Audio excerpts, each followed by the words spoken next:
Assalamualaikum warahmatullahi wabarakatuh.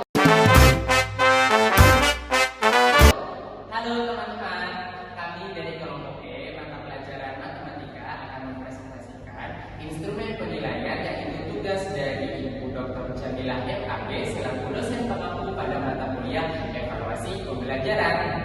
Yuk disimak penjelasannya. Selamat datang. Halo teman-teman, di sini aku mau menjelaskan identitas dan materi pembelajaran. Mata pelajarannya matematika semester fase kelas yang terkecil fase A kelas 1 tahun ajaran 2025-2026. Topik berbagai cara melakukan pemilihan. Di sini kesesuaiannya ya. Yang pertama yaitu pasangan bilangan. Kalau ada dua kelompok benda digabung, jumlahnya menjadi lebih banyak. Misalnya 2 dan 3 digabung menjadi 5. Jadi 2 tambah 3 hasilnya 5. Kemudian menghitung maju. Ini kesesuaiannya ya. Mulai dari angka awal, lalu hitung maju sesuai jumlah yang ditambahkan. Kalau mulai dari 5 dan maju 3 langkah, hasilnya 8. Yang ketiga penjumlahan berulang. Di sini lagi ya kesesuaiannya. Kalau bilangan yang sama ditambah lagi dengan bilangan yang sama, hasilnya bertambah. Misalnya 2 tambah 2 hasilnya 4. Kemudian penjumlahan yang hasilnya 10. Di sini kesesuaiannya lagi ya. Kalau dua kelompok benda digabung dan jumlahnya menjadi 10, berarti itu pasangan bilangan 10. Contohnya 7 ditambah 3. 7 dan 3 kalau ditambahkan hasilnya 10. Oke, selanjutnya akan dijelaskan oleh Eka. Wah, pertanyaan kurang. Kita akan menyampaikan GP, PP, dan KTP. GP-nya adalah melakukan operasi penjumlahan, pengurangan menggunakan benda-benda konkret yang banyaknya sampai 20. PP-nya adalah peserta didik mampu menyebutkan benda-benda konkret 1 sampai 10. Peserta didik mampu menjelaskan penjumlahan sebagai kegiatan menggabungkan dua kelompok benda. Peserta didik mampu menggunakan benda-benda konkret untuk melakukan penjumlahan dua kelompok benda dengan jumlah sampai 10. Peserta didik mampu menentukan hasil penjumlahan dari dua kelompok benda konkret yang digabungkan. IKTP-nya adalah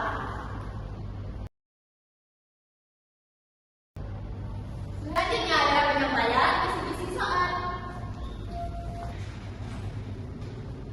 Saya di sini akan menjelaskan kisi-kisi soal instrumen. Nah, kami di sini menggunakan 10 soal pilihan ganda, 3 soal isian singkat, dan 2 soal uraian. Kalian bisa lihat di sini ya. Nah, di sini terdapat tujuan pembelajaran, indikator soal, dan level kognitif. Nah, untuk pilihan ganda dan isian singkat, bobotnya adalah 1. Sedangkan untuk soal uraian, bobotnya adalah kita sesuaikan dengan tingkat kesulitan pada soalnya.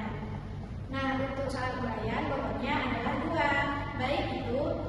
Baik maupun soal pada nomor 1 maupun soal pada nomor 2. Selanjutnya, butir soal akan ditampilkan dan disebutkan oleh Ika. Saya akan menampilkan dan menyebutkan butir soal tes. Yang pertama ada identitas yang terdiri dari mata pelajaran matematika semester ganjil fase A kelas 1 tahun ajaran 2025-2026. Topik berbagai cara melakukan penjumlahan. Yang pertama ada soal pilihan ganda. Yang kedua ada isian singkat. Perintahnya isilah titik-titik di bawah ini dengan jawaban yang benar. Soal nomor 1, perhatikan gambar di bawah ini. Soalnya, berapa jumlah jeruk pada gambar ini? Soal nomor 2, penjumlahan berarti titik-titik 2 kelompok benda. 3. Hasil dari 7 apel ditambah 3 apel adalah yang ketiga, uraian terbatas. Perintahnya, jawablah dengan singkat dan jelas.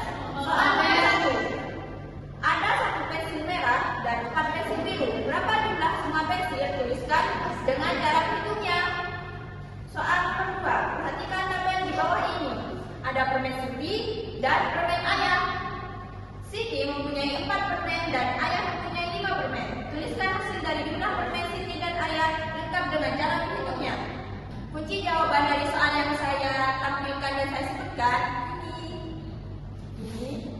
dan ini. Hai guys, balik lagi. Di sini aku mau menjelaskan rubrik penskoran. Untuk kriteria penskoran pilihan ganda dan isi yang singkat, jika jawabannya benar, skornya 1. Jika Jika jawabannya salah atau tidak menjawab, skornya 0. Kemudian kriteria berskor adalah yang terbatas. Jika cara penjumlahannya benar dan hasil akhirnya benar, maka skornya 2. Jika caranya benar tapi hasil akhirnya salah, atau caranya salah hasil akhirnya benar, atau hanya menyebutkan caranya saja, atau hanya menyebutkan hasilnya saja, maka skornya 1. Jika cara penjumlahannya salah, atau hasil akhirnya salah, atau tidak menjawab, maka skornya 0. Oke, selanjutnya untuk rumus formula ya. Kita langsung lanjutnya. Kemudian KM-nya adalah 65. Rumus formulanya yaitu nilai sama dengan jumlah skor atau perolehan jawaban peserta didik dibagi jumlah bobot atau skor maksimal dikali 100. Oke, selanjutnya untuk penjelasan kesesuaian antara instrumen evaluasi pembelajaran dengan TP dan IKTP akan dibahas oleh Farah. Selanjutnya yaitu penjelasan kesesuaian antara instrumen evaluasi pembelajaran dengan TP dan IKTP. Nah, TP yang pertama ini didukung oleh IKTP 1 dan IKTP 2, yaitu menyebutkan bilangan 1 sampai 10 secara urut dan menghitung jumlah benda konkret yang ada di hadapannya. Kesesuaian dan soalnya bisa kalian lihat di sini. Nah, TP yang kedua ini didukung oleh IKTP 3 dan IKTP 4, yaitu menjelaskan bahwa penjumlahan adalah kegiatan menggabungkan dua kelompok benda dan mencocokkan dua kelompok benda yang digabungkan menjadi satu kelompok. Nah, kesesuaian soalnya bisa kalian lihat di sini juga. Nah, TP yang ketiga ini didukung oleh IKTP 5 dan 6, yaitu menggunakan benda konkret untuk menggabungkan dua kelompok benda dan mendemonstrasikan proses penjumlahan dua kelompok benda konkret dengan jumlah sampai 10. Untuk kesesuaian soalnya juga bisa dilihat di sini. Nah, TP yang terakhir yaitu TP yang keempat, yang didukung oleh IKTP 7 dan IKTP 8, yaitu menentukan jumlah benda setelah dua kelompok digabungkan dan menghitung hasil penjumlahan dua kelompok benda dengan jumlah sampai 10. Untuk kesesuaian soalnya juga bisa dilihat di sini.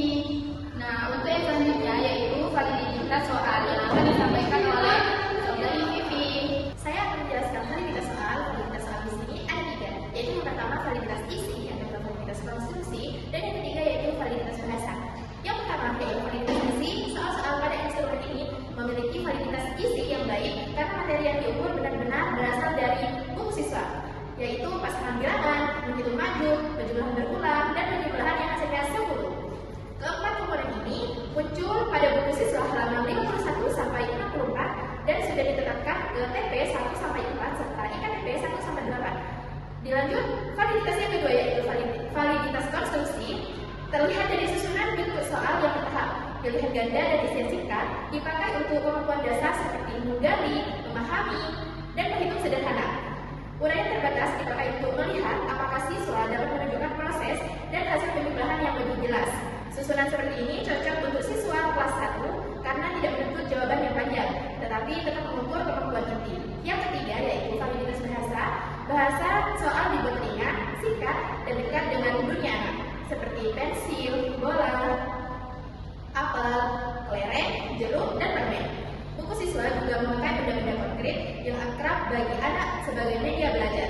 Karena itu, bahasa pada instrumen ini sudah sejalan dengan bahasa materi pada buku dan sesuai untuk siswa kelas 1 SD. Dilanjut ke reliabilitas soal. Reliabilitas soal cukup baik karena cara penskorannya sederhana dan jelas.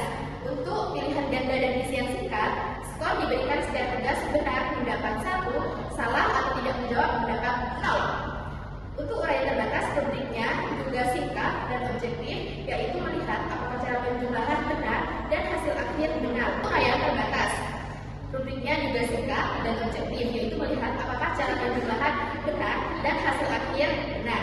Pola seperti ini membantu guru memberi nilai secara konsisten dari satu siswa ke siswa lain. Reliabilitas juga didukung oleh